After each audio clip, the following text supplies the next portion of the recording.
Have you noticed that something feels wrong? Not just with the news or politics, but with your money. You go to the grocery store and $50 buys you a single bag of food. You work harder, you save more, but you feel like you're running on a treadmill that is slowly speeding up. You look at the prices of houses, of cars, of medical bills, and you wonder, how is anyone surviving this? You aren't crazy, and you aren't imagining it. That feeling in the pit of your stomach is your intuition telling you that the system is broken. There's a silent alarm ringing in the global economy right now. Most people are ignoring it. They are busy watching sports or arguing about politics. But the math has already decided our future. Everyone in charge tells you to relax. They tell you the $318 trillion debt crisis is a future problem. They tell you it is something our grandchildren will have to worry about. But if you believe that, you have already lost. This disaster did not just happen by accident. It was engineered. And the truth is way uglier than you think. And it gets worse and funnier. Imagine waking up in a world where your life savings cannot even buy you a cup of coffee. A world where banks are collapsing faster than people can panic, and money is evaporating like it has a personal grudge against your bank account. Even economists were panicking, which is rare, because they're usually just confused, not scared. The official story from the mainstream media is that the world owes 3 times more than it produces because of unforeseen global events. They blame pandemics, they blame wars, and they blame supply chains. They want you to believe this is just a math error that a few interest rate hikes can fix. They said it happened because of bad luck, but that is only the version they want you to remember. Because here is the part they never mention. And this is where the story gets suspicious. The dirty secret is that $318 trillion isn't just debt. It is a controlled demolition of the middle class. Behind the scenes, the elite aren't trying to pay this debt back. They know it is mathematically impossible. They are waiting for the reset. While they tell you to trust the system and keep your money in the bank, they've been quietly accumulating real assets while you're purchasing power flatlines. This wasn't an accident. It was a ticking time bomb, and everyone involved pretended it didn't exist. It is like watching someone juggle knives while yelling, "Trust me, I have got this." But the craziest part is still coming, because this next detail changes everything you think you know about the safety of your money. When you have 3 times more debt than actual economic output, the math stops being difficult and starts being impossible. We're talking about a chain reaction that nobody can stop. Greed led to warning signs. Warning signs were met with denial. And now, we're just waiting for the explosion. Think about it like this. The entire world economy, everything we produce, every factory, every service, every crop grown in a year is worth about $105 trillion. But we owe $318 trillion. If you earn $100,000 a year, but you owed the bank $300,000, and you were forced to borrow more money just to pay the interest on the old money, you would be bankrupt. You would be finished. But governments do not go bankrupt like you and me. They have a magic trick. They have a printer. And this is where the robbery happens. Some experts still argue this isn't a crisis. They say debt doesn't matter. But debt is just a claim on your future labor. When the government prints money to pay its bills, they're stealing time from your future. It was a robbery wearing a crisis costume. They inflate the debt. Your money loses its value, and the people at the top buy up the world for pennies on the dollar while you're stuck wondering why groceries cost 40% more than last year. This is the moment the entire system cracks. This is when markets freeze and investors realize they aren't just in a dip. They're trapped in a sinking ship with no lifeboats. If money could scream, this is the moment it would have lost its voice. But here is the detail everyone ignores. The one piece of the puzzle that still affects your wallet right now. People think the financial crisis ended when the headlines stopped. But the scars never healed. Your skyrocketing cost of living today. You can thank decisions made back then. This event impacts your life right now, even if you have never heard about it. Let's look at the pattern. This has happened before. It is not new. It is actually the oldest story in the book. History is a wheel, and we are stuck in the mud at the very bottom of it. Every major civilization goes through 4 specific acts. And right now, we are in the middle of Act 3. Act 1 is the start. A country starts with real money. Gold coins, silver coins, something you can hold, something that requires hard work to mine and refine. Because the money is real, people trust it. Trade flourishes. Families save money for generations. The economy grows because it is built on a foundation of rock. Then comes Act 2, the hidden cheat. The government gets greedy. Maybe they want to fight a war they cannot afford. Maybe they want to buy votes with social programs they cannot fund. So they start cheating. In Rome, they mix cheap copper into their silver coins. Today, we just click a button on a computer and create trillions of dollars out of thin air. They tell everyone the money is still good because the government says so. And for a while, people believe it. The money supply explodes, but the real wealth behind it stays the same. That brings us to Act 3, the panic. This is where we are today. Prices start climbing, not because bread is becoming more valuable, but because the paper in your wallet is becoming worthless. The currency weakens. People start to notice. The smart ones start trading their paper for anything real. They buy land. They buy commodities. They buy gold and silver. The government panics and prints even more money to cover their mistakes. This makes everything worse. Prices spiral out of control. Trust collapses. Society starts to fracture. And finally, Act 4, the reset. The currency dies. Sometimes it is quick and violent. Sometimes it is a slow, painful rot that takes a decade, but always dies. The government either introduces a completely new currency or they're forced back to commodity money like gold. There is an economic reset. Often there is civil unrest. And here is what matters for you.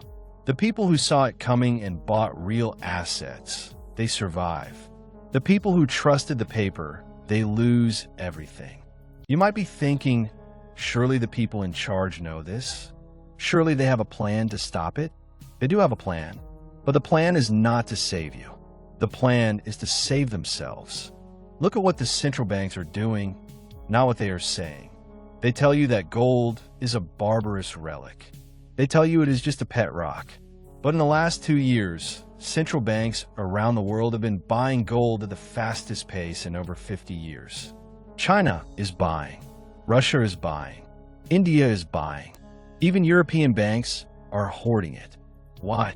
If they truly believed in their own paper money, they would be selling gold. But they are buying it. They are preparing for Act 4. They are preparing for the moment when the music stops and the only thing that has value is what you can hold in your hand. And this brings us to the most undervalued asset in the world right now. Silver. Everyone talks about gold, and gold is the king. But silver is the people's money. Throughout history, when currencies collapse, the average person cannot afford gold. It is too expensive, so they run to silver. Right now, the price of silver is absurdly low compared to the amount of money in the world. In 1980, silver hit $50 an ounce. Today, over 40 years later, it is still struggling to break through that same level. Think about that. Everything else in the world has gone up in price by 500% or 1,000%. Housing, food, medical care, tuition. Yet silver is cheaper today than it was when your parents were young. This is not an accident. This is a coiled spring. Silver is not just money. It is an industrial necessity. It is in your phone. It is in your solar panels. It is in electric vehicles. It is in medical devices. We are consuming silver faster than we can mine it. The warehouses are draining. And at the same time, the demand for it as a monetary metal, as a safety net against the collapsing dollar, is about to explode. You have a situation where supply is falling, industrial demand is rising, and monetary demand is about to go vertical because of the debt crisis. It is the perfect storm, but the mainstream news will not tell you this. They will tell you to buy the stock market. They will tell you to buy the latest tech bubble because they need you to stay inside the burning building. They need your liquidity to keep the game going for just one more day. They are relying on what psychologists call normalcy bias. This is the dangerous belief that because things have been okay in the past, they will continue to be okay in the future. It is the voice in your head that says, surely the dollar cannot collapse. It is the dollar. It is the voice that says the government will fix it. But history shows us that the government does not fix the currency. They sacrificed the currency to save the regime. In Weimar Germany, in the 1920s, people waited until the wheelbarrows of cash were useless before they realized what was happening. In Venezuela, people kept their savings in the bank until those savings could not buy a single egg. Normalcy bias is the most expensive psychological trait you can have. So what happens next? We're going to see a desperate attempt to keep the system alive. They will lower interest rates again. They will print more money. They might even try to introduce a digital currency, a central bank digital currency, to control how you spend your money. They will try to lock the exits. But they cannot print silver. They cannot print gold. They cannot print land. This is the binary outcome. There is no third option. Either they let the whole system crash and burn in a deflationary depression, wiping out all the debt, but also wiping out the banking system. Or they print money until the dollar becomes confetti. History tells us they always choose the printer. It is the path of least resistance. It is the path that kicks the can down the road for one more election cycle. So what happens next? We're going to see a desperate attempt to keep the system alive. They will lower interest rates again. They will print more money. They might even try to introduce a digital currency, a central bank digital currency, to control how you spend your money. They will try to lock the exits. But they cannot print silver. They cannot print gold. They cannot print land. So what happens next? We're going to see a desperate attempt to keep the system alive. They will lower interest rates again. They will print more money.